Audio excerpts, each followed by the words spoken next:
this is an iHeart podcast. Guaranteed human. Support for the show comes from Public, the investing platform for those who take it seriously. On Public, you can build a multi-asset portfolio of stocks, bonds, options, crypto, and now generated assets, which allow you to turn any idea into an investable index with AI. It all starts with your prompt. From renewable energy companies with high free cash flow to semiconductor suppliers growing revenue over 20% year over year, you can literally type any prompt and put the AI to work. It screens thousands of stocks, builds a one-of-a-kind index, and lets you backtest it against the S&P 500.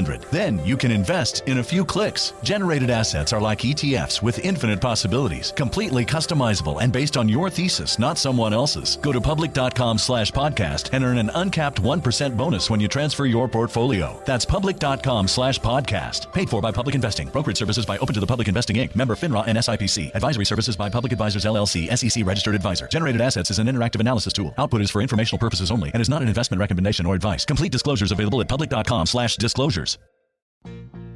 Life gets messy. Spills, stains, head accidents, and kid chaos.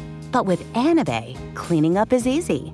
Our sofas are fully machine washable, inside and out, so you never have to stress about messes again. Made with liquid and stain-resistant fabrics, that means fewer stains and more peace of mind. Designed for real life, our sofas feature changeable fabric covers, allowing you to refresh your style anytime. Need flexibility? Our modular design lets you rearrange your sofa effortlessly. Perfect for cozy apartments or spacious homes. Plus, they're earth-friendly and built to last. That's why over 200,000 happy customers have made the switch. Upgrade your space today. Sofas start at just $699. Visit washablesofas.com now and bring home a sofa made for life. That's washablesofas.com. Offers are subject to change and certain restrictions may apply. There's no championship league for small business owners, but if there was, you'd be at the top of the standings. Because going pro with Lenovo Pro means you've got the winning formation, one-on-one advice, IT solutions, and customized hardware powered by Intel Core Ultra processors help you stay ahead of the competition. Business goes pro with Lenovo Pro. Sign up for free at lenovo.com/pro. Lenovo. You're listening to a podcast, so you're doing something else too, like maybe scrolling home listings on Redfin, saving places you like without thinking you'll get them, because that's what house hunting has become. But Redfin isn't built for endless browsing. It's built to help you find and own a home. Redfin agents close twice as many deals as other agents, which means when you find a place you love, you've got a real shot at getting it. Redfin helps turn saved listings into real addresses. Get started at redfin.com. Own the dream. What's still in a Zevia on my work laptop and fucking my life up for days. Me at 11:30 when I finished working last night. This is Robert Evans, host of Behind the Bastards, recording immediately after the worst disaster to happen to me in tens of hours. Just a tremendous fuck up last night as I was standing up from my work desk, and I am in a bad way, friends and family. My guest today to help me through this tragically difficult time is Shereen Lani Younes. Shereen, how are you doing? Thank you for waiting 40 minutes for me to get my gaming laptop ready to be my working laptop. It is okay. Me and Sophie had a much needed catch up. Yeah, that's good. And I mean, yeah, you're having a much worse day than I am, and I'm having a trash day. Yeah, I'm very sorry. And I mean, honestly, I commend you for even recording with me today, you know? Oh, no. The show must go on, even if the laptop that wrote it seems to be perma-fucked. But I guess time will tell on that one. Yeah, I do think it's funny that you were drinking a Zevia, though. Those are great. What they flavor? Are great. They're delightful. But that's Robert's favorite thing. I don't know what... I have all the flavors in the house. I don't know which one I was... I thought your favorite was the ginger root beer. That's probably my favorite, but there's different Zevias for different times. There's like a squirt style Zevia that's like kind of citrusy. That's very good. The grape one is quite nice. That's one of my favorites. I love the grape one. I like the cherry cola if I'm in one. kind of a Yeah, the Yes. ginger ale's great. I have the cherry cola and the Dr. Pepper knockoffs for when I'm like, because they have caffeine. That's like my during the day drink. Mhm. There's a decaf cola that I'll have later in the evening before I switch over to my nighttime Zevias that I take. Do you with ever my have Kratom. water in between? No, why would I fish fucking that, Shereen? Okay, cool. Do you want a bunch of But I will fish say, come I in was- your body? No, thank you. I brought that up because I thought it was maybe one of those things where like you're gonna hate Zevia forever now, but you can't do that. You're a stan. No. No, It's he's not addicted. the Zevia's fault that I dropped a beverage. That That's can't true. be blamed upon the Zevia. There That's have been true. hundreds of Zevias on this desk that did not trash my laptop. So the fault must lie with me. Or, I don't know, the government? Feels like a good thing to blame the government for. It's not every day a white man takes responsibility, so I really applaud you for that. Yeah, it's definitely an even mix of me and the government. Shereen, Aw. how do you feel about con artists? Con artists. Con artists. I mean, Good depending on the old-fashioned con, I con low-key artists. kind of respect. We all do, I'm right? fascinated by them. Yeah. Because I think it's like I don't know what it is, but there's probably a particular personality type or something. It's like equivalent to pathological lying to me, and they're very good at it. And there's something very like scary, interesting to me about that. Yeah. You know, And there's con artists in every society, and we will in part 2 talk about a con artist in India. But I think con artists are the most American thing you can be, because this is a nation, as a song I partly remember said, that Americans love freedom, and nothing says freedom like getting away with a crime. And that's like what we love con artists. Like, even when Yes. they're fucking us, as long as it's not like we hate them when they've specifically fucked us over, but as long as they haven't specifically fucked us over, we love them. I didn't mean respect like a loving respect. I just meant like depending on the con. Like that's what I'm Yeah. saying.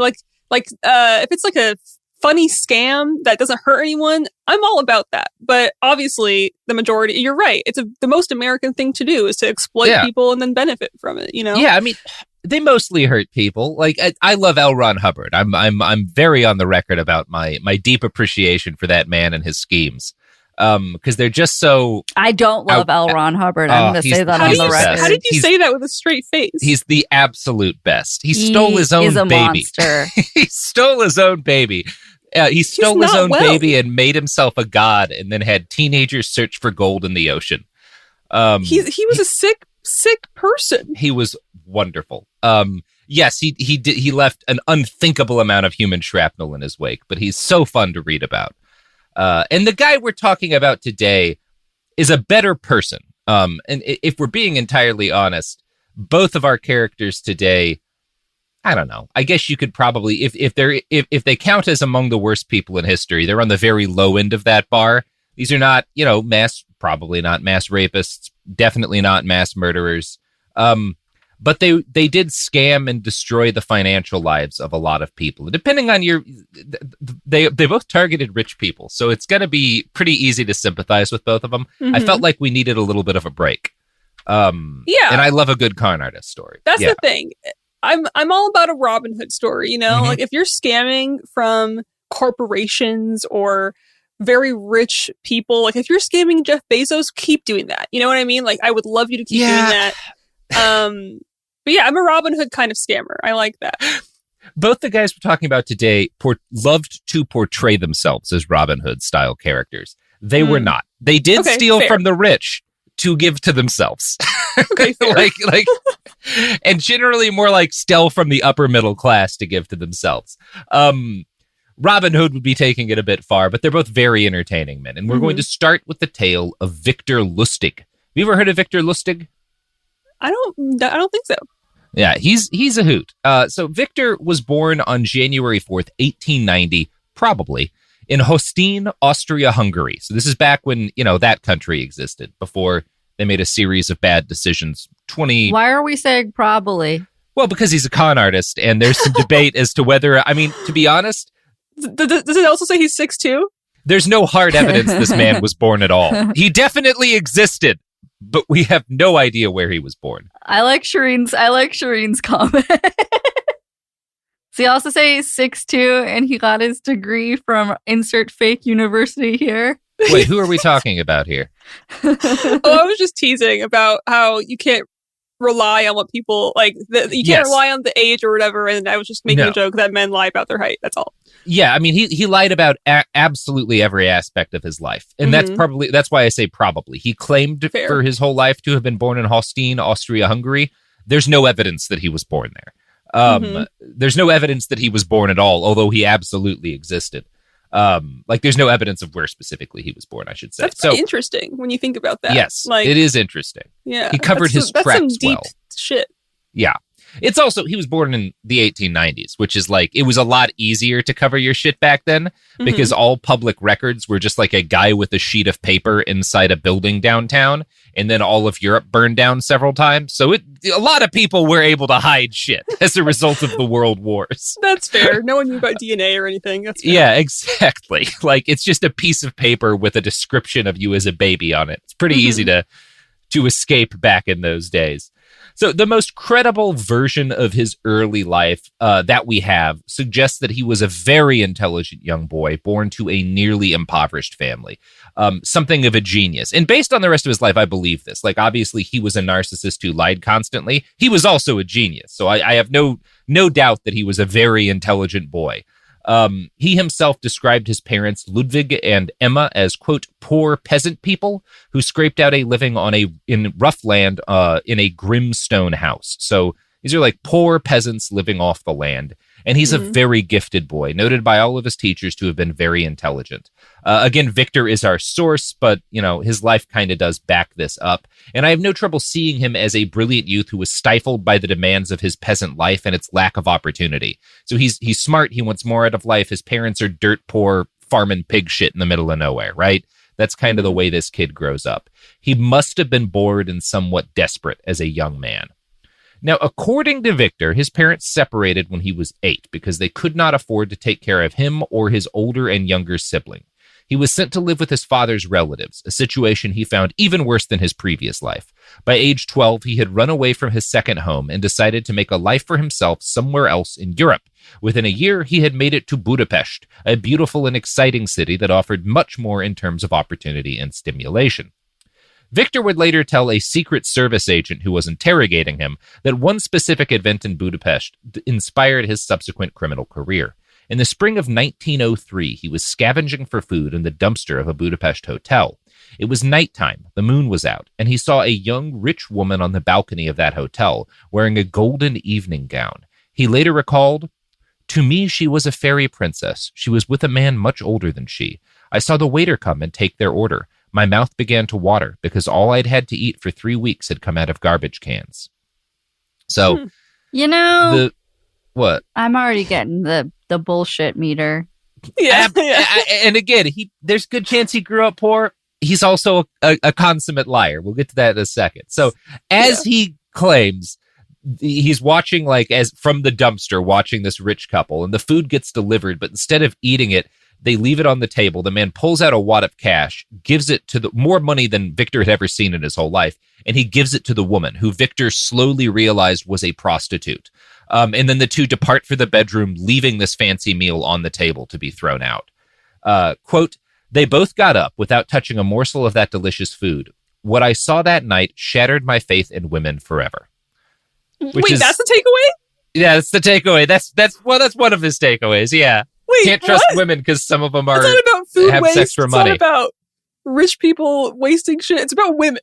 He blames women. Some of it's about rich people wasting shit. It's all of that.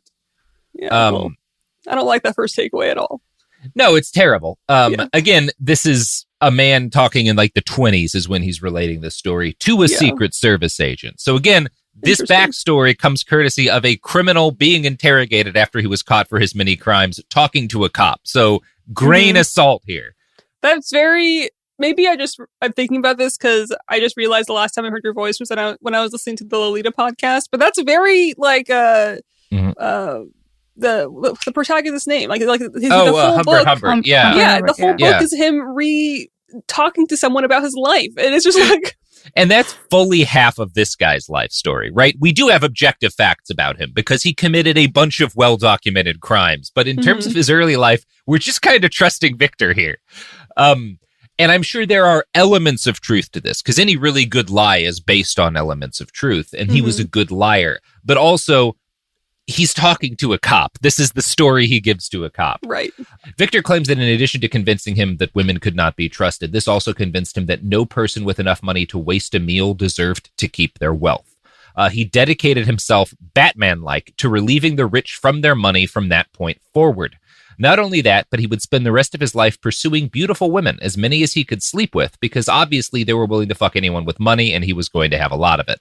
So he takes a couple of lessons out of this moment. Right. Yeah. I agreed with you up until the beautiful woman thing, to be honest. Absolutely. Like I don't agree. If you're going to waste a meal, you shouldn't be. You deserve to be scammed. Exactly. I would love to lift some wealth off of the wealthy, you know? Like, I agree with that. And then realizing at the very end, it's just, he wants to get laid a bunch, you know? And again, as another spoiler, by the time he tells this story, he's the most famous con man in America. And he is telling this to a cop, but he is also telling this because he knows this is going to become the public story of his life. And he wants as much sympathy as he can get. And this interrogation where he tells his life story happens during the apex of the Great Depression. Most working people could sympathize with a story like this. Oh, he's not a bad, like all of the great, my cousin Pretty Boy Floyd's whole story is, he robbed banks, but he did it to give money to the little people. And there's evidence that he did. You can argue a lot of that was him protecting himself by making sure that regular people wouldn't want to turn him in. And that Victor's got a similar story. A lot of these con artists do. So he's trying to frame himself as, I'm a crusader for the little guy fighting the corrupt rich, you know? And I mean, if you have the opportunity to weave your own narrative, of course you're going to make yourself more, like, especially during the time, a good con artist would know that. Like, people are going to sympathize with this, you know? It's very layered manipulation. I mean, it still happens. We're saying this the same week as 8 people, including 6 Asian women, were shot to death at a series of massage parlors in Atlanta, and the police uncritically reported the shooter's claims that, like, it was and obviously Victor's a much better person than this. Victor does not murder anybody. But it is the story of, okay, law enforcement has caught me. I'm going away. But at least if they repeat the story I tell them, maybe I will at least be able to, like, set up a better narrative about myself, you know? Yeah. That's what's happening here as well. Obviously, a much better person than that. Yeah, I mean, having a bad day thing, thinking about it makes my blood boil. And yes. Just the idea that the cops were like, you tell us if you were a racist, right? Like, yeah. And he's like, I'm not. Like, racists don't decide if they're racist. The racist in that case is he's specifically trying to set himself up to be more sympathetic for both cops and sort of like other white supremacists in Georgia, you know, like, oh, he's just a guy with a sexual addiction and these these evil interlopers coming into our country, fucking up our morals. Victor is playing towards the impoverished masses of the Great Depression, being like, look, you guys got fucked over by the banks. All I did was steal from bankers because I, as a child starving in the street, I knew that I needed to get revenge on them, you know? Yeah. It's smart. He's a very smart man. Yeah. And again, I should note, also profoundly anti-woman, although for the time, I don't think this would have stood out. Right. Because again, we're talking like the 20s and 30s, you know? Yeah. So I don't doubt, though, that Victor did spend time poor and developed an anger at the wealthy, because he did focus on the wealthy his entire career. He was not conning farmers out of their homes. And his frustration with the wealthy probably did have an influence on his career. I would, however, be very shocked to hear that the exact story he told during his interrogation was true in any way. There's probably aspects of truth to it. He was in Budapest, probably, but yeah. So Victor claims that his younger brother Emil had moved to Budapest at around the same time and had taken to the life of a small-time crook, and they're both in their early teens at this point. Victor claims to have followed after him, starting with simple panhandling and moving on to picking pockets and then to burgling homes and businesses, and then finally to the noble trade of a street hustler. Have you ever seen one of those movies where there's like a guy in New York or whatever playing one of those games where you guess which cup has the ball in it for money? That's the kind of shit Victor was doing, usually with cards. Like, he was a kind of a card shark. And he loved doing this kind of thing. He loves street hustling. He has fast little hands, and before long, he had become an expert card shark, learning how to cheat at various games in 100 different ways. Wow. It was said he could make a deck of cards, quote, do everything but talk. So he's very good with cards. There's an element of performance there, right? Like, he likes to perform. He likes to entertain. Yeah. Yeah. In a different time, he might have been an actor. He was a good actor. Yeah. You have to be this kind of con artist. So he was, however, especially, early teens into his late teens, he was caught several times. He's learning how to do this, right? And you're going to fuck up. In 1908, when he was 18, he spent 2 months in a Prague prison for stealing. In November of that year, he was arrested in Vienna for larceny, quote, attempted false pretenses, and being a hobo. So by this point, we know a few things. The tricks that had worked for him in Budapest apparently had not translated well to other cities. And as a young adult, Victor was not exactly raking in the big bucks. He never gave up on being a con man, though, and he spent the next 4 years working a series of schemes in Vienna, Prague, and Zurich. He was arrested and jailed for periods in all 3 cities in 1912. Eventually, he made the call to move to Paris, where he scammed people in bridge and poker and got in trouble over his constant flirtation with the girlfriends of his marks. In the book Handsome Devil, Jeff Maysh writes, quote, he paid too close attention to the girlfriend of a French sailor who snapped a wine glass from its stem and slashed his handsome face. The resulting scar, Lustig would later boast to spellbound audiences, came from a duel of honor at Heidelberg. So he's like in a bar being a card shark, and he starts like flirting with the girlfriend of a French sailor who slashes his fucking face with a wine glass. That just further drives home, like, I hate women.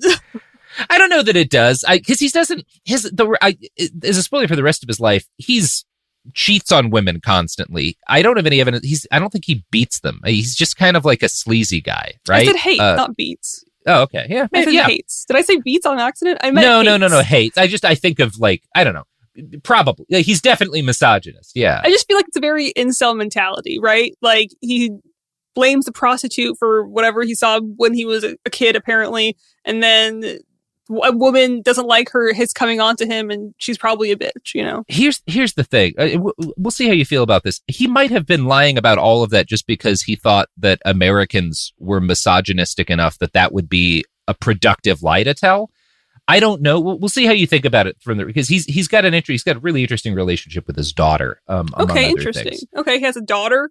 Yeah, he gets a daughter later. Yeah, and he's apparently, anyway. We'll get to that. So this lie about the scar on his face is really smart and an example of how resourceful he is. You get slashed in the face, you turn it into something that can make you money. Mm-hmm. And having a dueling scar at this time, especially in Germanic parts of Europe, was a huge deal. This was something that if you went to a school in Germany or the Austro-Hungarian Empire in particular, if you were a noble child, like an aristocrat, you would not make it out of college without a facial scar. You had to get one. Otherwise, you would be mocked the rest of your life. It was de rigueur. It was a thing that you did in particular. There were all these fencing clubs, dueling clubs in colleges, all of the colleges in kind of the Germanic and like Eastern European world. And it started just as a thing of, you're going to be dueling. You're dueling often with live blades. You're going to get slashed. But it became such like there were so many men who got famous who would have dueling scars that every man who was anyone had to get a dueling scar. And so what would happen in these clubs is that young men would mutually agree to scar each other and then lie. Wow. They would like slash each other's faces so that they would make sure they got out of college with a nice scar on their face. If you look at pictures of like officers in the German and Austro-Hungarian military, at the early part of World War I in particular, almost all of them are going to have some sort of mark on their face because it's just like what you did at the time. Otherwise, you weren't really a man. You weren't really a man of class, That's interesting. And when you learn shit like that, World War I makes a lot more sense. Just how like stupidly macho, like, we all got to get a scar on our faces. That is that's a very good point. Back then, especially, it was probably just like, yeah. I don't want to be emasculated by not having this wound that shows I can fight. Yeah. So let's just get it myself. This is a big deal for Victor because the fact that he gets a facial scar makes it easy for him to claim that, especially since he comes from Austria-Hungary, now that he's got a facial scar, it makes it easier. As long as he dresses nice, nobody's going to doubt that he's an aristocrat, which is kind of becomes a big part of his life after this. So this really having this scar, like the fact that he gets this scar in a drunken brawl is the best thing that could have happened to him. So during his time in the bars and brothels of Paris, Victor heard lurid stories of the riches and opportunity in the United States. And what might be one of the first signs that he really was brilliant, Victor did not immediately commit to moving to the New World. Instead, he started booking passage on first-class cruise ships, reasoning that the bored rich people hanging out on those cruise ships would be a captive audience for his scams. So he's like, this is turning into Titanic.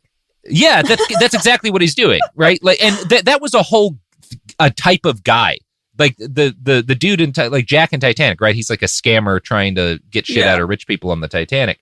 There was a whole class of man who would do that because there's all these different boats that are going from Europe to the United States, and that's really the best place to con rich people out of their money because they're bored, they've got all their cash with them, and you're not going to, if you can con them into investing in something in, New York or whatever, you're going to have weeks on that boat before they realize you're lying to them.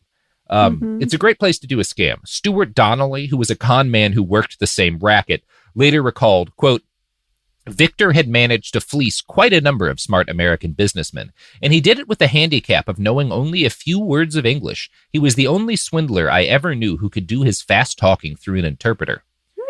And I have to imagine that the interpreter was actually something Victor found a way to use to his advantage. He would often later in life claim to have been a wealthy count, and I can see how if he was dressing really well and hiring a slick interpreter, he could con rich guys into investments and purchases they thought were completely legitimate.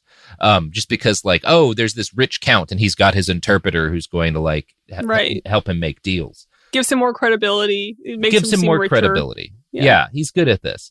Victor took the voyage across the Atlantic and back 4 times before he met the man who would become his mentor, Nicky Arnstein. Nicky was he's like 6'6", half German Jew from New Jersey. Nicky recognized talent in Victor, and rather than try to protect his territory, Nicky took the other scammer under his scammy wing. Jeff Maysh explains the crash course he gave in con artistry. Quote, "You always let the sucker suggest the game," the master explained as the 2 men leaned on the ship's rail, staring out over the vast ocean. "He must press you to get you to play."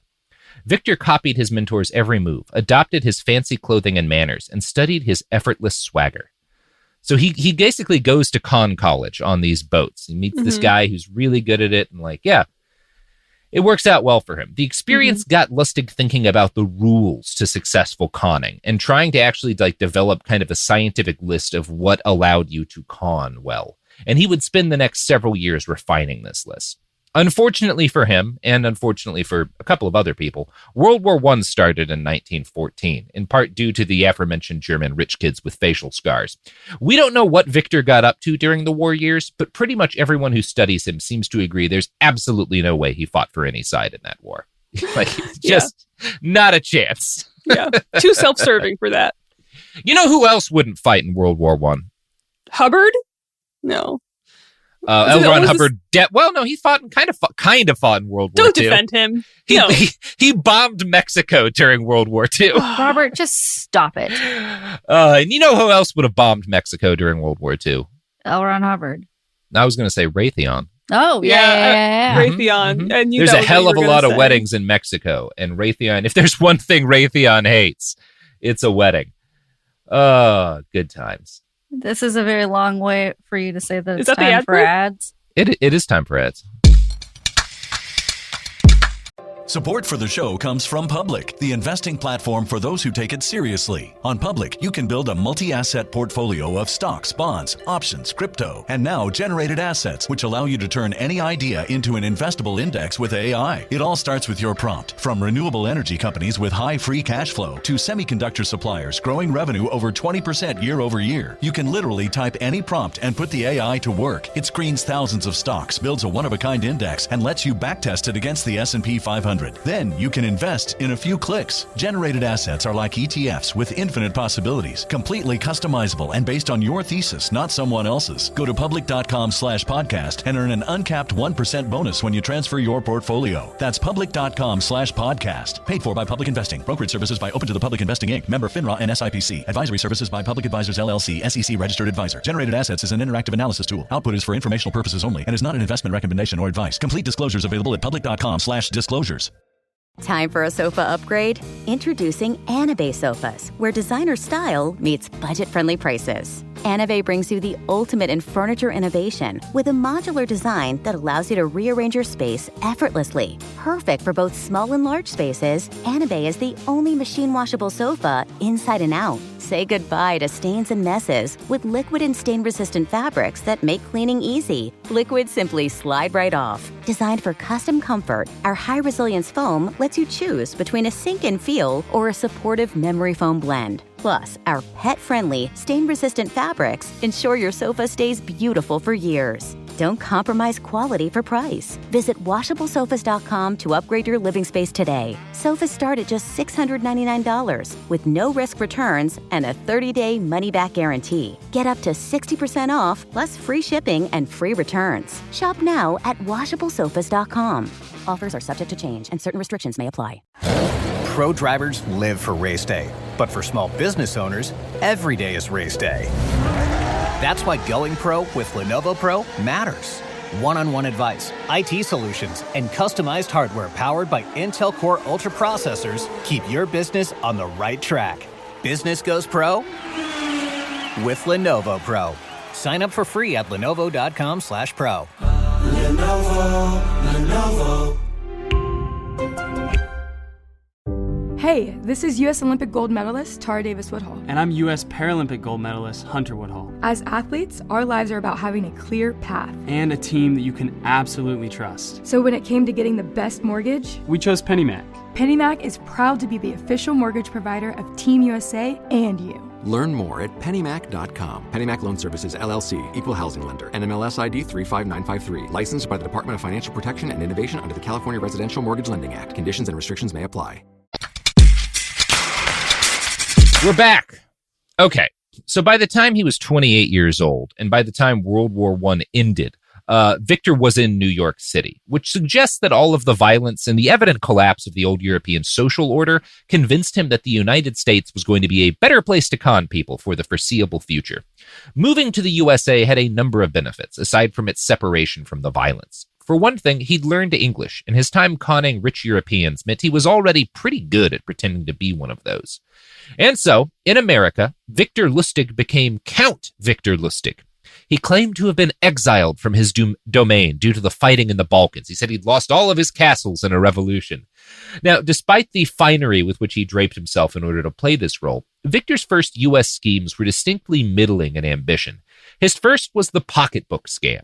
He would befriend a mark on a train or in some other transitory point. After talking for a while, the two would find a wallet and work together to return it to its rightful owner, a wealthy gambler who was also Lustig's accomplice in the scheme. Lustig would convince his new friend to turn down the cash reward from the gambler, but agree to let the gambler gamble the cash in the wallet on a horse race, and that he and his new friend would take the proceeds from that, which were expected to be somewhere around $25,000. During this process, Lustig would get the mark excited one way or the other and convince him to add his own money to the bet in order to increase the payout. At the end of the con, Victor would hand his friend a bag that was supposed to be full of cash, but was really full of old newspapers, and then, of course, walk away pocketing the money and splitting it with his partner. So that was his con. That was his first U.S. con. He would do this a bunch. What a first grift. Yeah, we all got to start somewhere, right? You know? Before I was podcasting professionally, I would just shout at people from street corners. Robert, that makes sense. Why did you say it before you started podcasting? You still do that. Yeah, I love. It's an art form, shouting at people from street corners. It's a calling in a lot of ways. Yeah. Yeah. I mean, everyone's got to start somewhere, you know. Mm-hmm. Victor, you, yeah. At World War I had to start somewhere. Which was that's one way to bring it back. Yeah, so Victor was arrested in 1918, a little before the war's end, for one such pocketbook scheme. He jumped bail rather than go to trial, and this happened in Kansas City.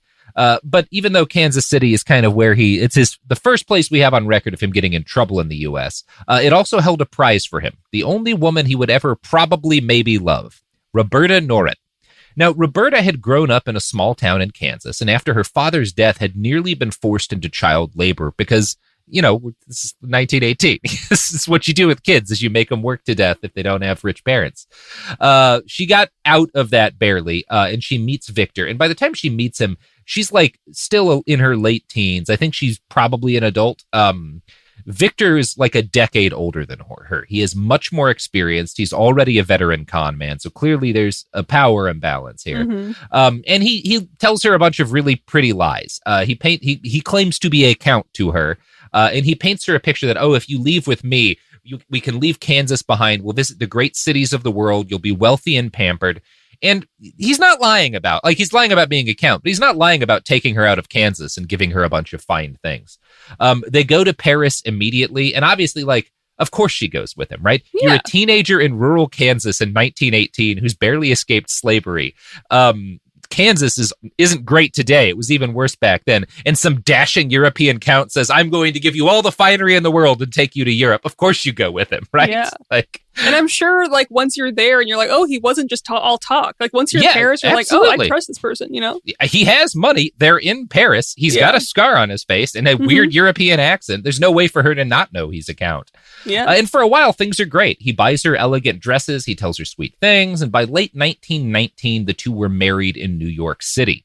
Together, they made quite a sight at society gatherings, a European count and his American countess. Very few Americans knew enough about where the Balkans were or what they were to ask any questions about Lustig's supposed domain. Eventually, Victor did come clean about the fact that he was not a European count, and she does not seem to have cared. She was in love with him either way, and just as importantly, he had rescued her from a life of Midwestern poverty, and I think pretty much anyone would have made the same call in her shoes. 100%. Yeah. A real one. Of course. Of course. Yeah. So for a few blissful years, Victor and Roberta conned their way up and down the eastern seaboard. Victor was a contemporary of men like Charles Ponzi, who we'll do an episode on someday. Ponzi was an immigrant from Italy, and in fact, a lot of American con men, all of the best ones in this period, are European, pretty much. They're guys who come here, and maybe it's just a matter of if you don't grow up in American society, you're better able to manipulate it just because you see the culture from a different angle. I don't know. Some of this probably has to do with, I think it also has to do with the fact that a lot of Americans will trust anything a stranger with an accent tells them, especially in the 1920s. Yeah. Especially if it's like a more Westerny or European-y accent. You know, they're like, this person's smarter than I am. A count wouldn't lie to me. Yeah. In 1922, Roberta and Victor had their first child, a daughter. Her name was Betty Jean, but Victor nicknamed her Skeezix for reasons I could explain, but I am not going to because it's funnier if I don't. So this was broadly a good time for the family, but the law was never very far behind them. And as a result, Skeezix grew up with a father who constantly warned her about the man.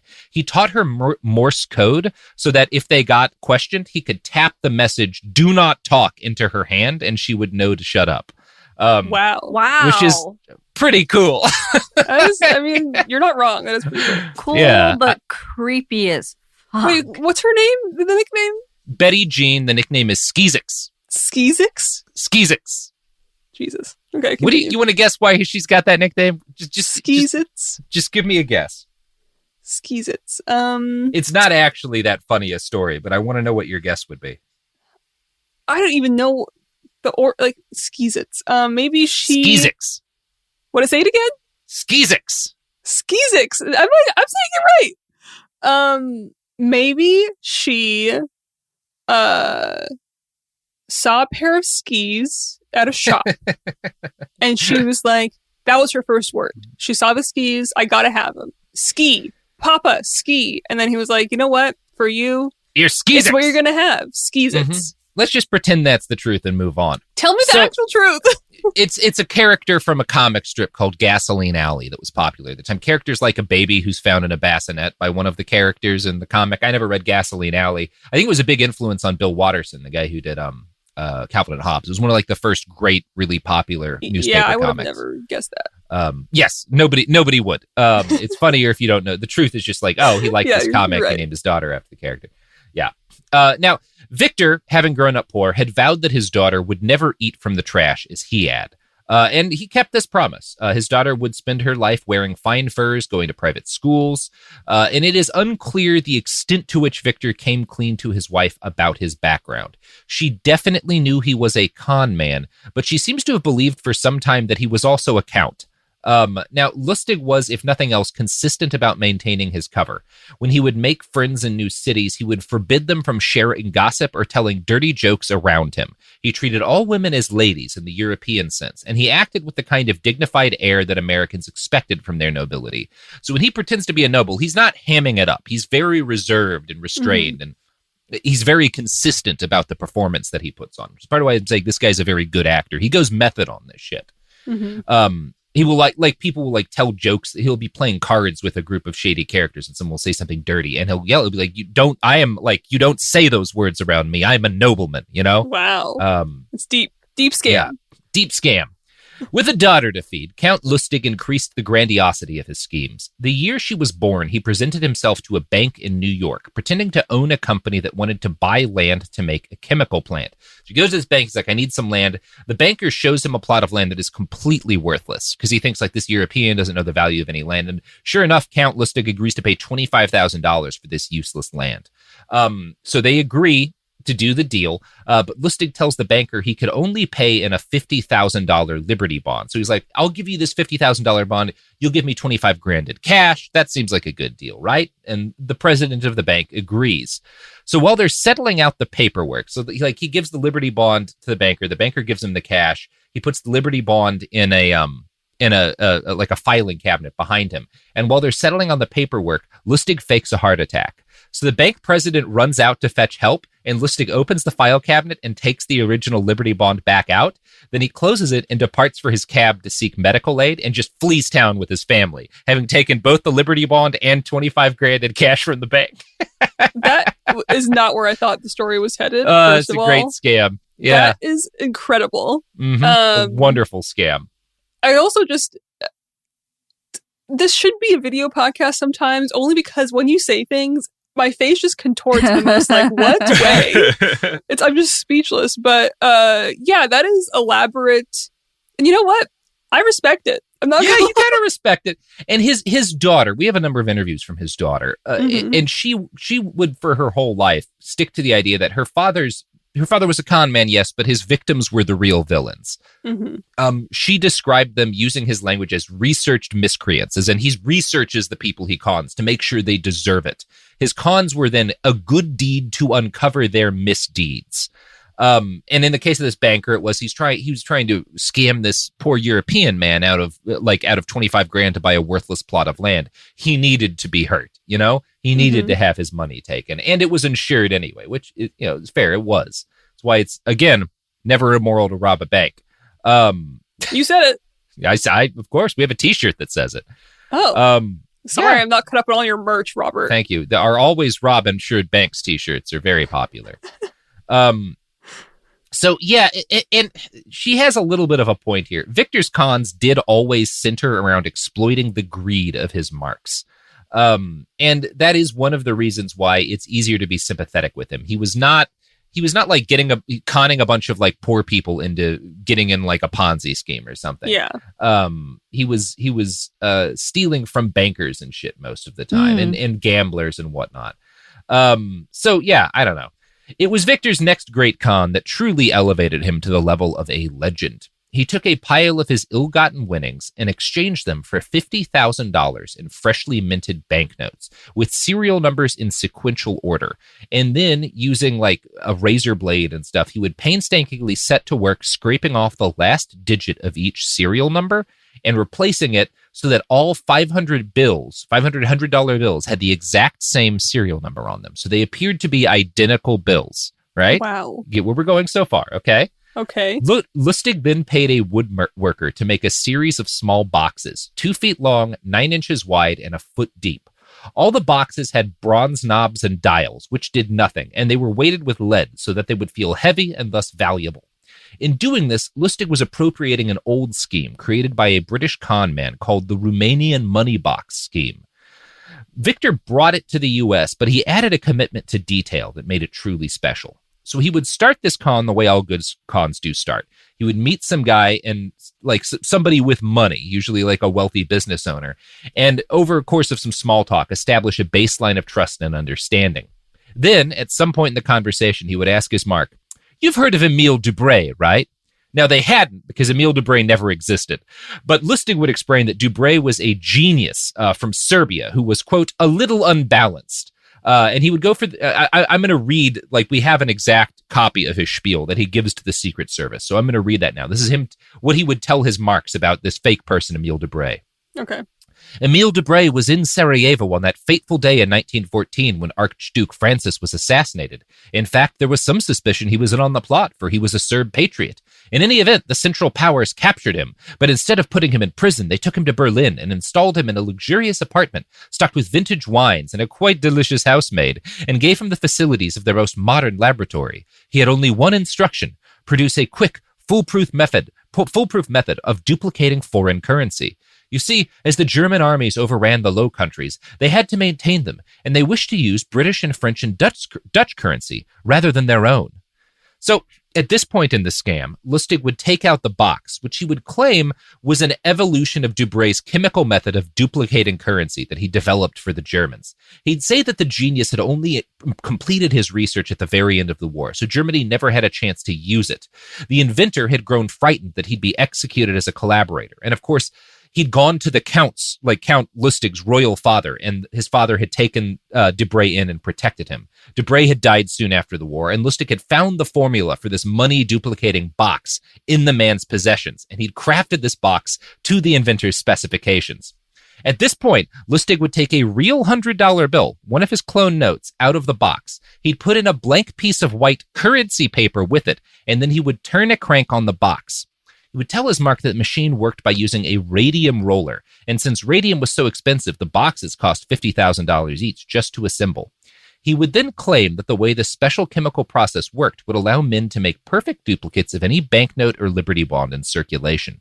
It just took 12 to 18 hours for the copy to be fully printed. Showing a true commitment to the scheme, Lustig would wait with his mark until the new bill was ready. Using sleight of hand, he'd replace the blank paper with one of his identical $100 cloned bills. The mark would then walk away convinced he'd seen Lustig duplicate perfectly a $100 bill. To further submit his legitimacy, he would go with them to the bank to cash the cloned bill. And since the bills were legitimate, save for the serial number, the clerks never noticed anything. Wow. Lustig would then sell the box to the mark. And of course, the mark would immediately put a blank like currency paper in there, but he'd have to start that 12 to 18 hour like waiting period, which would give Lustig plenty of time to escape with the money that they'd given him. Yeah, wow, it's a pretty great con, right? That is an elaborate ass con, and again, I respect it. He's not a lazy con man, right? That is a lot of work. That is groundwork. You know, you gotta respect the groundwork, the fucking labor. He thought about everything. He's a smart man. Like he establishes trust. He stays with them. You know, he goes to the bank with them. There's no way he's going to scam you. You know? No, this guy. Look at how much work. This has to be legitimate. Yeah.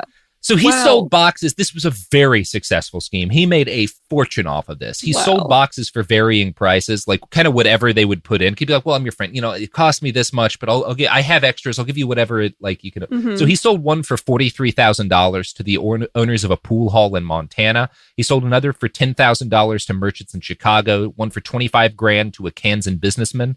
A crime syndicate in New York paid $46,000 for one, and a banker in California paid $100,000. Wow. Which is that's like $1 million in this time. He is making. He would have to leave town every time, right? Oh yes, absolutely. He immediately books it the fuck out of there. And is he with his family during this time? Like we'll talk about sometimes. Often we'll talk about this a little bit later. Okay. The best thing about this scam from a con man's point of view is that very few of his victims could go to the police because doing so would mean admitting that they had intended to counterfeit U.S. currency. I mean, he thought of everything. It's a great scam. It's really such great. A good scam. It's really fucking great. Oh, it's so good. Respect, Victor. Respect. I hate to say it, but yeah, it's very, very good. Mm-hmm. One of his marks did catch him once, but hilariously, the man was so convinced that the box was real that he thought he had fucked up the machine by turning the crank early.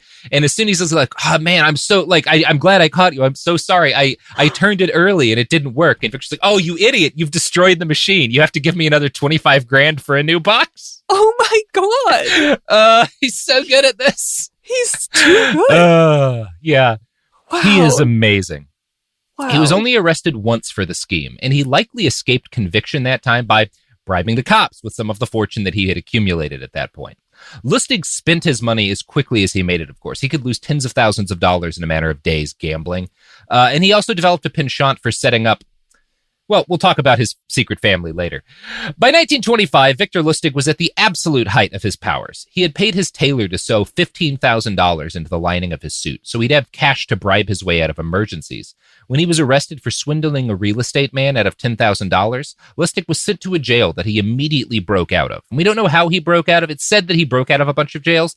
The reality is he was probably just paying people. Like, he was just bribing guards and stuff to get out. Yeah, money talks. Now, money talks. Money talks. Money talks, and a good con artist walks. That was very good. Wait, did you just make that up? That was wonderful. Thank you. Wow. Thank you. Are you about to do a really cool? I mean, it was like the perfect time. You know what Is it else happening? walks? You know what else walks? The good people at Raytheon. Because it is not a crime to sell weapons of war if you are Raytheon. Support for the show comes from Public, the investing platform for those who take it seriously. On Public, you can build a multi-asset portfolio of stocks, bonds, options, crypto, and now generated assets, which allow you to turn any idea into an investable index with AI. It all starts with your prompt. From renewable energy companies with high free cash flow to semiconductor suppliers growing revenue over 20% year over year, you can literally type any prompt and put the AI to work. It screens thousands of stocks, builds a one-of-a-kind index, and lets you backtest it against the S&P 500. Then you can invest in a few clicks. Generated assets are like ETFs with infinite possibilities, completely customizable and based on your thesis, not someone else's. Go to public.com/podcast and earn an uncapped 1% bonus when you transfer your portfolio. That's public.com/podcast. Paid for by Public Investing. Brokerage services by Open to the Public Investing Inc. Member FINRA and SIPC. Advisory services by Public Advisors LLC, SEC registered advisor. Generated assets is an interactive analysis tool. Output is for informational purposes only and is not an investment recommendation or advice. Complete disclosures available at public.com/disclosures. Tired of spills and stains on your sofa? Wash away your worries with Anabay. Anabay is the only designer sofa that's machine washable inside and out, starting at just $699. Plus, Anabay sofas are pet-friendly, stain-resistant, and feature changeable slipcovers and modular pieces. Get up to 60% off site-wide with a 30-day money-back guarantee. Visit washablesofas.com to get yours now. That's washablesofas.com. Offers are subject to change, and certain restrictions may apply. There's no championship league for small business owners. But if there was, you'd be at the top of the standings. Because going pro with Lenovo Pro means you've got the winning formation. One-on-one advice, IT solutions, and customized hardware powered by Intel Core Ultra processors help you stay ahead of the competition. Business goes pro with Lenovo Pro. Sign up for free at lenovo.com/pro. Lenovo. Hey, this is U.S. Olympic gold medalist Tara Davis Woodhull. And I'm U.S. Paralympic gold medalist Hunter Woodhull. As athletes, our lives are about having a clear path. And a team that you can absolutely trust. So when it came to getting the best mortgage, we chose PennyMac. PennyMac is proud to be the official mortgage provider of Team USA and you. Learn more at pennymac.com. PennyMac Loan Services, LLC, Equal Housing Lender, NMLS ID 35953. Licensed by the Department of Financial Protection and Innovation under the California Residential Mortgage Lending Act. Conditions and restrictions may apply. We're back from outer space. So by 1925, Victor Lustig is like, he's doing the best that he's ever been doing. And it was around this period that Victor, who was probably the premier con man of at least the United States, maybe the whole Western world, it authored a list of rules that he believed all successful con men ought to follow. These are like his 10 commandments of conning motherfuckers. Here's how they were reported in an article I found in the Smithsonian Magazine. Quote, "Be a patient listener. It is this, not fast talking, that gets a con man his coups. Number 2, never look bored. Number 3, wait for the other person to reveal any political opinions, then agree with them. Number 4, Let the other person reveal religious views, then have the same ones. Number 5, hint at sex talk, but don't follow it up unless the other person or unless the other fellow shows a strong interest. Mm-hmm. Number 6, never discuss illness unless some special concern is shown. Number 7, never pry into a person's personal circumstances. They'll tell you all eventually. Number 8, never boast. Just let your importance be quietly obvious. Number 9, never be untidy. And number 10, never get drunk. Okay. Good rules for conning people. Yeah. I mean, honestly, not bad rules for being a journalist. Not bad at all. Because you want them to you want to just mirror them, you know? You want them to feel comfortable in every way. So you just wait for them to share information, then you just agree with it. Yeah, well, and I mean, that part is not the good journalism stuff, but the never look bored, wait for the other person to reveal things. Don't pry into their personal circumstances. Like, what about the don't drink it? Yeah, no, absolutely. You drink when you're writing, you drink when you're recovering from doing journalism. You don't want to be drunk conducting an interview. It's not helpful. Sometimes you might have a beer or two because, like, sometimes that's the circumstances in which you're conversing with the person, and if they are drinking. But don't you think, like, there is an element, if you know that you're going to be talking to someone that maybe has a different view than you, you're not going to just straight out say you have a different view. You're just going to let them share and just, like, nod along, right? Yeah, well, you're going to share. You ask them questions when those questions are relevant. You don't need to disagree with them because that's not your job in that instance. Yeah, that's fair. Yeah. But yeah, no, I mean, like, this is just good. Like, he's right about all of this. None of this is definitely. Yeah. He's a smart man. Very reasonable stuff. Yeah. Now, Lustig shared his success with his family, buying his wife and daughter whatever they desired and filling cash boxes at various banks with money for them. He also acquired a mistress, Ruth Edding, who was a famous singer at the time. Victor kept his wife and his daughter out of his life on the road as much as possible. He justified this to them by claiming that they needed to be hidden both from his marks and from the law for their own protection. He hired a bodyguard and a maid to watch over them while he was away, which had the added benefit of ensuring his by now very suspicious wife was always watched by 2 employees who answered to him. And of course, he is fucking around constantly on them, and he keeps his family a secret from her. This is like his secret family. Most people who meet the Count don't know that he has a wife and kid. No. So his actual wife and child are his secret family, but he has a string of mistresses, and he also sleeps with a ton of prostitutes that he meets at various brothels, because brothels are the best place to meet rich people that you can con, right? Mm-hmm. And his trips to brothels, there was a pleasure aspect. It was also a business aspect, because as he later recalled, quote, "There is no better place to find a mark than at a madam's. They are the best people in the world to point out a mark to you. They know them all.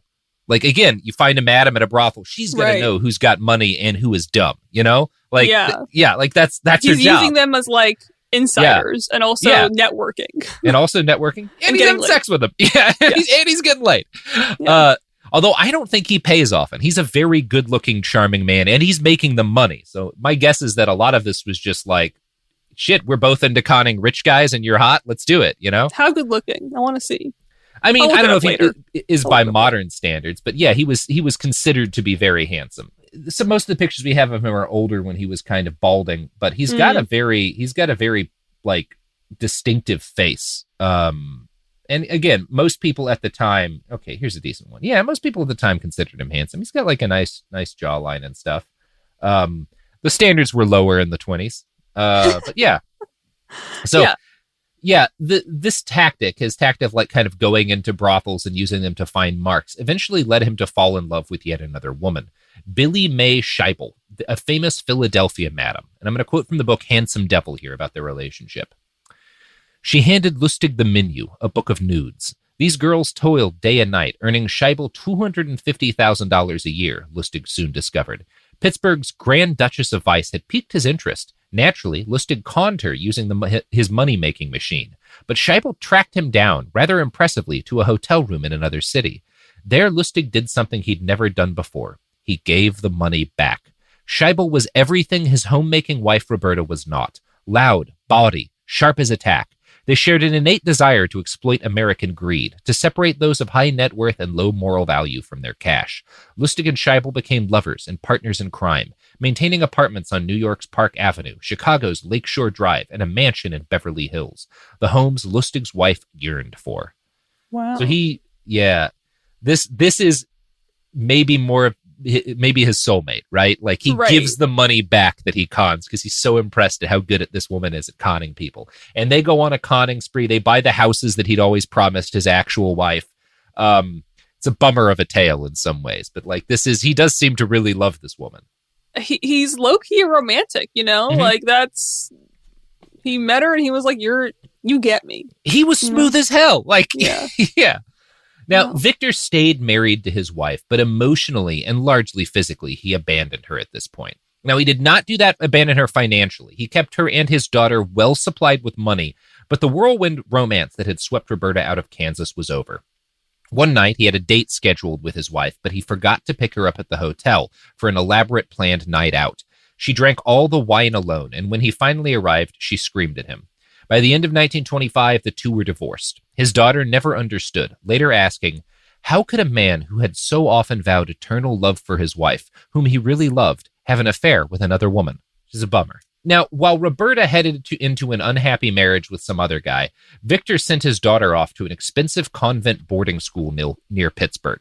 Now, he was, it must be said, a doting father, and he visited her constantly. He also formed a deep friendship with the Mother Superior, who he bought expensive jewelry for in spite of the fact that she could not wear it. Betty said that her father loved the nuns, but hated the priests because they pressured the nuns to do bullshit work around the church. So, kind of an interesting little detail about him. I feel like he just always plays like, I like the underdog here. Yeah, he's definitely like has a thing for that. Right, yeah. In May of 1925, his marriage, like this is back when his marriage is on the rocks, a little bit before he gets divorced, Victor headed back to Paris by luxury steamer with one of the few men he would ever trust as a partner, Dapper Dan Collins. Dapper Dan? Dapper Dan, that's his nickname, Dapper Dan Collins. Continue. Dapper Dan was an infamous trickster. He'd started off his working life as a lion tamer and a bicycle rider in the circus, but had graduated to counterfeiting and eventually running rum into the United States during Prohibition via a submarine he piloted from the Bahamas to Philly. That's a natural progression. Yeah. Dapper Dan is a fascinating man.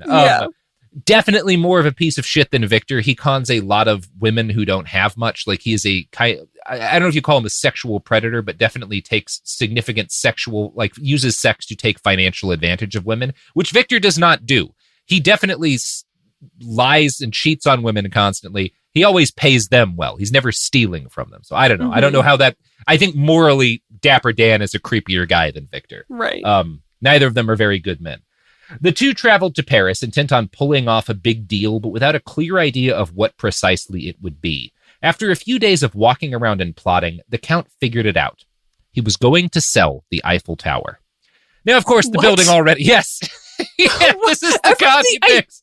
I don't understand how every time I'm more surprised. Like, sell the Eiffel Tower? Sell the Eiffel Tower. Come on. That's like all of the great con artists have leaps of evolution like that. L. Ron Hubbard, it's like I'm gonna write pulp stories for cheap little comic books, and then I'm gonna create a new mental science, and then I become the prophet of my own religion. I just respect a good grift. He just has a man crush on L. Ron Hubbard. Could have fooled me, motherfucker. Really, it's the way he stole his own baby that impressed me most. That's a champion move. Not a lot of people. He's a horrible person and he caused a bunch of damage, but you got to respect the grift, is what you're saying. I like the way he made all of those young people live on boats for 10 years and search for gold that he'd buried in past lives. I mean, yeah, that's funny now. It's fucking hysterical. He would throw them off the boat when he got bored because he was a lunatic. I love the man. Robert, I want everyone to know, has the biggest smile I've ever seen. When he talks about Hubbard, he looks so happy. It is disturbing. Shereen, can you please let the listeners know what my face looks like right now? Sophie's is concerned. She's concerned. She's disappointed. She's shaking her head. I'm bummed out whenever I realize that we've covered L. Ron Hubbard in such detail that there's really nothing left for me to say about him on this show. But you still do. I mean, I'm always thinking about him. Stick with Koresh, Robert. That was a better take. I do love David Koresh and his incredible cum gutters, but that is a story for another day or for the HBO miniseries. Where were we? We were. I have no idea. This Eiffel Tower. I have no The idea. Eiffel where we Tower. are. So Victor Eiffel Lustig Tower. goes to Paris looking for a con, right? He and his friend go there, Dapper Dan, and they know they're going to scam, but they don't know what scam they're going to do. And they spend a couple of days just kind of walking around, talking to people, getting the lay of the land. And Victor keeps seeing the Eiffel Tower and the skyline. And he's like, I'm going to fucking sell that to somebody because he rules. That's ambitious. That is ambitious, and he's invincible at that point in his mind. He does, right? Like, he's like, I can do anything. I can sell the Eiffel Tower. Fuck it. So I should note that at the time, the idea that the Eiffel Tower would be for sale was not as preposterous as it seems now. The Eiffel Tower was built for the 1889 World's Fair, and at the time, it was the tallest wrought iron building on Earth. It was hated by the art community in Paris for being a threat to the art and history of France and a slight upon the hitherto untouched beauty of Paris. It was very unpopular with like I the remember hoi that polloi. actually. Yeah. I have an art history minor. I should have remembered that sooner. But it's like it was representative of this like really cold metal industrial thing versus like.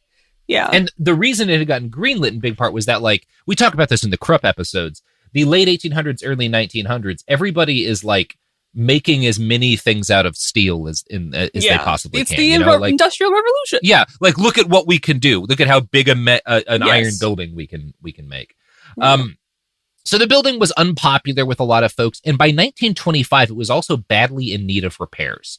Lustig's con revolved around convincing the right man that the government had decided not to repair it. His mark, he decided, would be an ironmonger, someone in the salvage business with a lot of cash.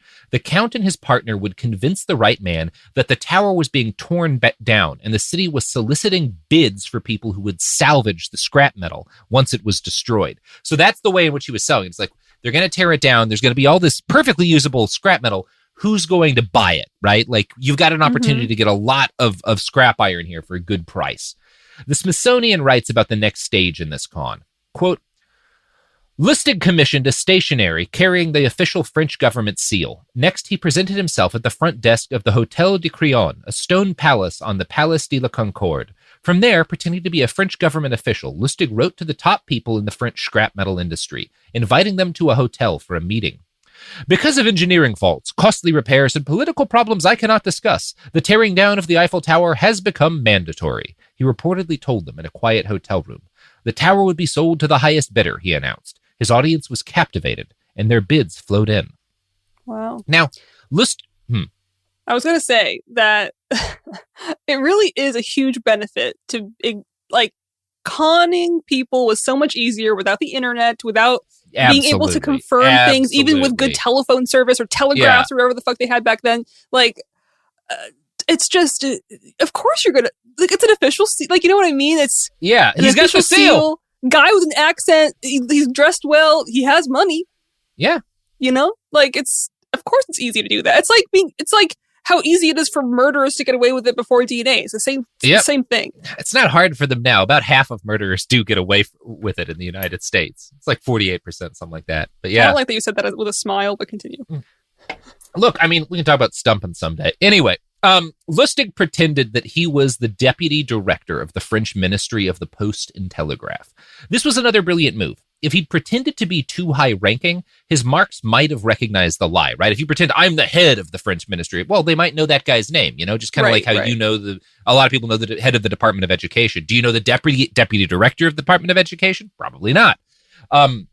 So the whole scam was as meticulous as you would expect from a guy like Lustig, right? That's his whole thing, is he is meticulous in his preparations. So, for example, he made sure there were really fancy refreshments there, truffles and pate, but he made sure they were the cheapest brands of fancy refreshments because this is a government meeting, right? The government's going to put out truffles and pate for these rich businessmen, but they're not going to buy the nice shit. It's the government, you know? Like, he thinks about all this shit. You can't try too hard, you know? He that's the thing that makes him special. He thinks of everything. Yeah. After evaluating all of the businessmen in the room, all of whom are putting in bids, Lustig settled on one man in particular, André Poisson. Now, André had not given the highest bid, but he was the right man to con. The fact that he was new to being wealthy and new to being influential also meant that he would have fewer connections, which would mean he would not be as good at pursuing Lustig afterwards. So once the big meeting was over, Lustig informed Poisson that he had been selected, and the two met privately. This was where the actual closer to the con came. Lustig pointed out that Poisson's bid wasn't the best, but he wanted to support the young upstart in his new business. Unfortunately, Lustig was a poor man. His government salary didn't go far, and he was going to need a bribe to give Poisson the deal to buy the Eiffel Tower scrap metal. Wow. Now, the whole scrap industry worked by bribes at this point, so this was not seen as odd at all. And the fact that Lustig asked for a bribe actually made Poisson less suspicious, because he'd been wondering, like, why are we meeting in a hotel instead of a government office? Oh, it's because he wants a bribe. Okay. I know how to do a bribe. This is how business is done in Paris, you know? Wow. So Poisson writes Lustig a sizable check in exchange for the tower, and Lustig skips town with his business partner as soon as it clears. They expected to have to lie low for a while, but that's not the way things went, as the magazine Progetto summarizes. After a few days, he realized that something didn't add up. There wasn't a word in newspapers about the barely occurred fraud. Humiliated and offended, the unfortunate André Poisson decided to maintain absolute silence, not making a complaint and preferring to accept the scam rather than exposing himself to a certain humiliation. The unthinkable had been accomplished, and so, with the ardor of a seasoned and limitless gambler, Lustig resumed once again. He returned to Paris to sell the Eiffel Tower again. Wow. Wow. He was like, it worked once. Let's give it a shot. And, you know, this actually shows how smart he is, because a lot of sources will describe Lustig as the man who sold the Eiffel Tower twice. That is not accurate. His second mark was a lot savvier than Poisson and started asking for too many guarantees, asked to meet in a government building to do the final deed, and Lustig bails. He realizes, like, I'm going to get in trouble for this. Like, this guy is a little bit too bright for me to con. So he fucking bails and goes back to the United States, because he's at this point, very smart con artist. Mm-hmm. Throughout the late 1920s, Victor continued to con without pause. He was such a big name in the world of charming criminals that he soon had imposters, copycat counts who would pretend to be him or someone like him in order to carry out their own schemes. Count Boris Dobrinsky developed a sleight-of-hand money box scam that included fireworks for some reason. So many men imitated Count Lustig that it is difficult to say for certain which scams were him and which were made by imposters after this point. Things become clearer in December of 1928, when Victor Lustig finally made a bad decision, probably the worst one of his life, and decided to rob a businessman named Thomas Kearns.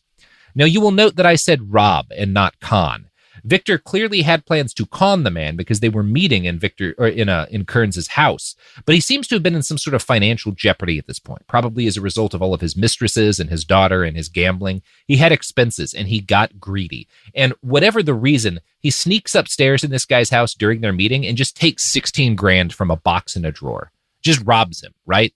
I think this is the only time he does it, and it's a horrible decision. That's because so weird. It seems so unlike him and very impulsive versus calculated, which is what he usually was.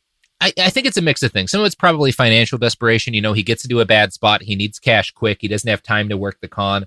I think some of it's just ego. You know, you have so many hits, right? You get away with so much for so long. I'm sure the success of the Eiffel Tower scam played a factor into this, because, like, that guy didn't even fucking report me. I can do anything.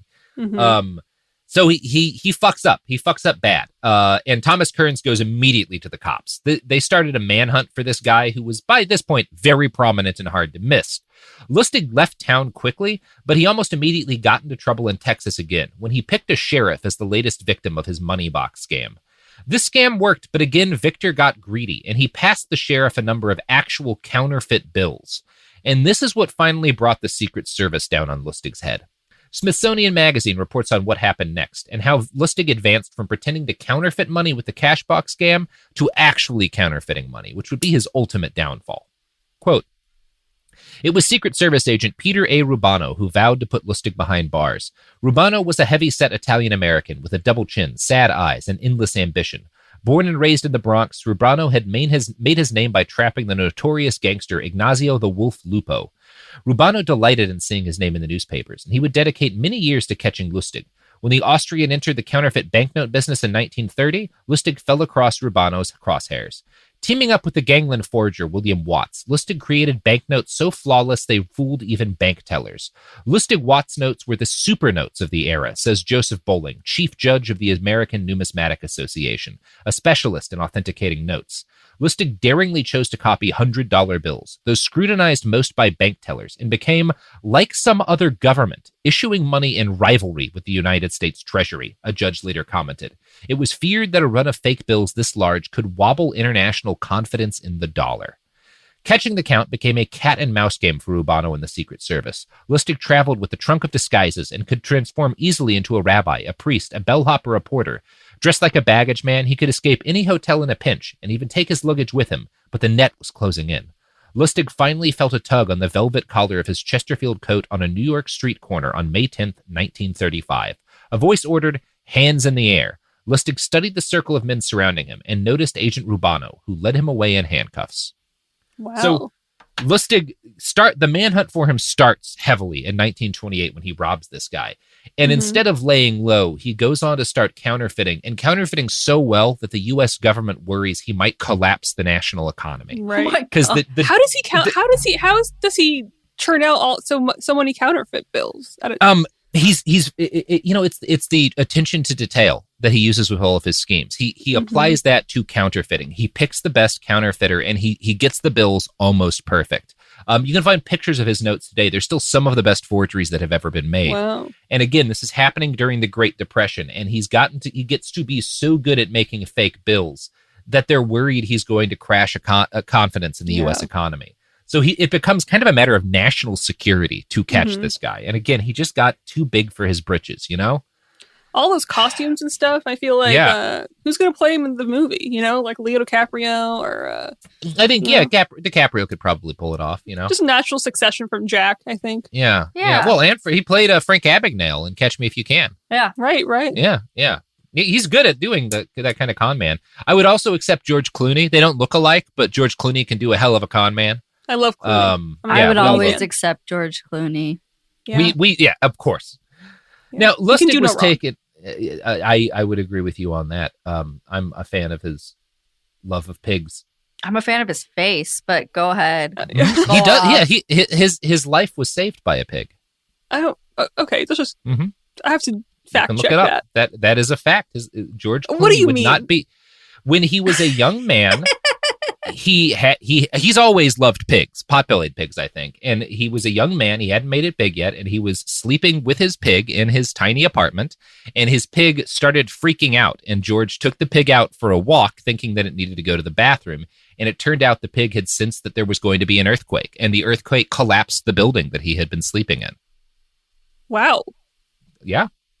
So thank you, pigs, for giving us George Clooney. Yeah, I wonder if he eats bacon. I don't know. I know he cuts his own hair. He's a great man. Oh, God bless Clooney. With a weird, 1980s contraption that you put around your head and it gives you a buzz cut. I mean, I thought I was a fan. Robert. I love me some Clooney. And I'm over here great face. Continue. Yeah. He's he's hot. That's all I hear. He is hot. He's absolutely gorgeous. Yeah. His wife is a baddie. I don't know anything about his wife. I would have to say. So Lustig was taken to the Federal Detention Center in Manhattan, which was supposed to be inescapable. Of course, he immediately escaped. In September, Lustig crafted a rope from prison bed sheets, cut through his bars using items he'd had smuggled in, and swung down out his window and rappelled downwards. This was extremely visible, and a crowd formed to watch him rappelling down the side of the prison. So Lustig took a rag from his pocket and started pretending to be cleaning the windows. When he reached the ground, he bowed to his audience and darted off, quote, like a deer. He's a performer. Isn't that a great through? Oh, so good. Yeah. Entertainer. He loves the stage. He loves the stage. He would have been a great actor. Yeah. When police realized that Lustig had escaped, they found a note on his pillow, a handwritten extract from the book Les Miserables. And this is the quote from the book that he put on his pillow.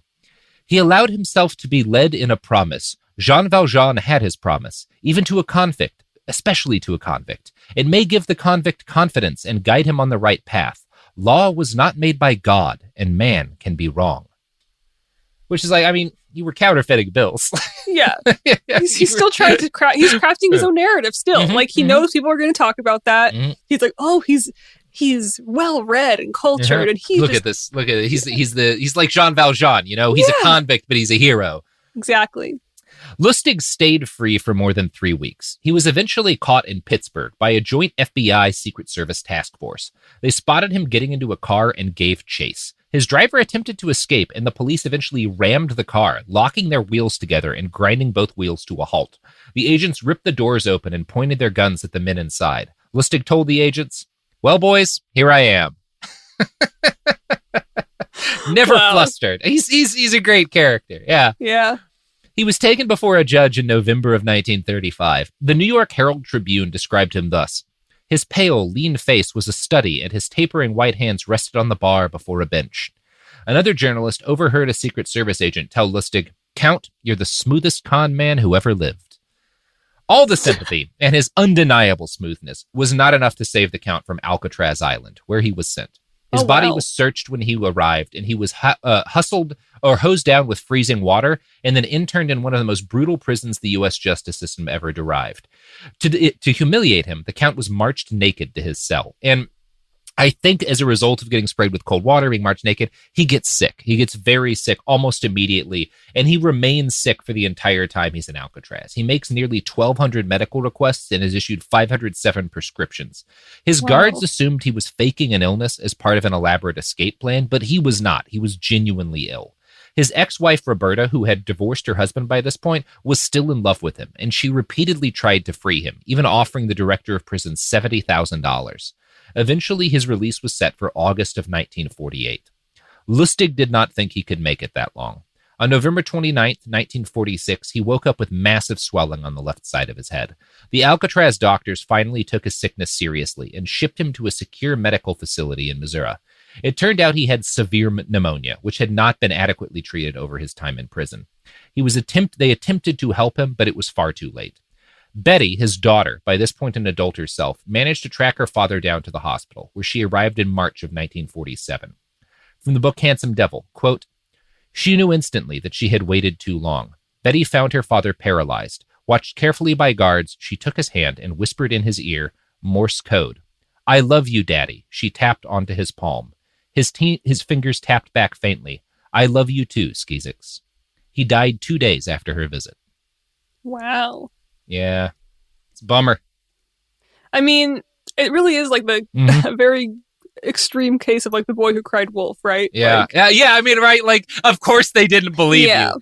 I'm not one to defend the prison system, but like, kind of hard to believe the man who did nothing but lie for 70 years or however it was. I mean, and I will say that's a very good callback to the Morse code thing. Like that is a very cinematic thing. That's a movie waiting to happen. It's a perfectly cinematic. I'm sure there have been movies made about this guy. Yeah. Wait, I have a question. Did I miss what happened to the soulmate lady? Oh, I mean, they just split up at some point. Oh, okay. Yeah, you know, he's never really able to stay with anybody because his true love is conning people. You know. Yeah. And his daughter. He is as good a father as a man who does the things he does can be. I don't know. Right. Yeah. Wow. So, that's the story of Victor Lustig. I don't hate him. It's hard to hate him, right? He's not a good man, but he's not a monster, you know? Yeah. He was a great con man, and he's an interesting fellow. An amazing con man. An incredible con man, yeah. He thought about everything. He conned people, and they wouldn't go to the police because they were also doing something illegal. That Cashbox scam is fucking A plus. Yeah. A plus. And I do respect that he targeted the wealthy 100%. Eat the rich. Yeah. I'm all for it. Yeah, I don't hate him. Yeah, all con men target greed. Unfortunately, a lot of them target the greed of people who are also very poor. And Lustig seemed to pretty much just go after people who were greedy and rich. Yeah. And hard to hate that. Hard to hate that. Not great to women. Cheated, slept around constantly, treated his wife like shit. She really loved him. But he taught his daughter Morse code. So. He did teach his daughter Morse code. That is not nothing. Wow. Yeah, that's the story of Victor Lustig. And now it's time for the story of Shereen's Pluggables. Yeah. Oh, me. Oh my God. Thank you so much. That was an interesting segue. I'll give you that. It's pronounced Sigua. I'm Shereen Lani Younes. You can follow me on Instagram at SheroHero, SheeroHero. And then on Twitter, it's SheroHero666. Like the I have a podcast called Ethnically Ambiguous on a hosting. But that was honestly, I really enjoyed hearing about this man. I wanted to give you a fun one, Shereen. We've had some heavy conversations on this show. You put me through the ringer. I won't put deny you through the ringer. So here's a guy who never murdered any babies or destroyed anybody's bodies. Just con some rich folks, and that's a good time, right? Everybody needs. It's a rough world out there. This show is always pretty heavy. Let's talk about some con artists for a week. Let's have a good one. Yeah. That was my thinking with this episode. Well, thank you for letting me talk about it this week. Yeah, of it course. was very refreshing. It's always good to talk about a con artist. And we'll talk about another con artist on Thursday.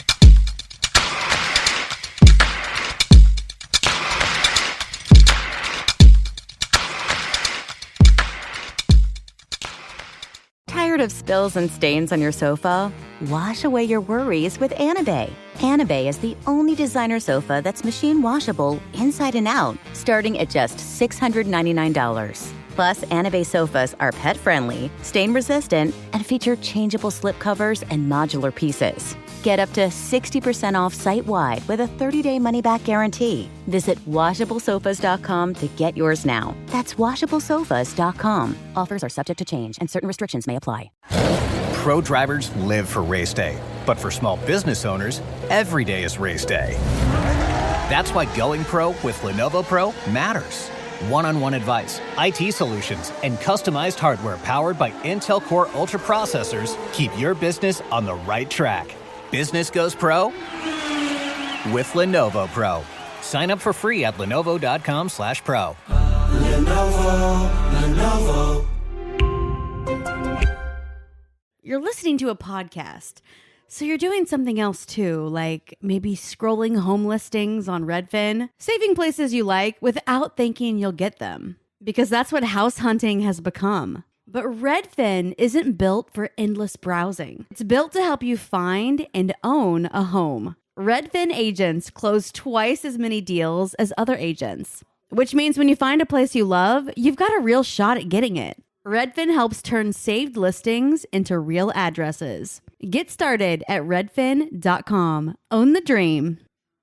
This is Bethany Frankel from Just Be with Bethany Frankel. Most dog food is marketing, not nutrition. That is why Biggie and Smalls eat just food for dogs, real 100% human-grade food with ingredients I actually recognize. And yes, I do see the difference. Better digestion, healthier skin, more energy, dogs that feel better, my babies. If you've been on the fence about switching, stop overthinking it. What's more important than your furry babies and their health? Go to justfoodfordogs.com right now and get 50% off your first box. No code needed. Just try it. This is an iHeart podcast. Guaranteed human.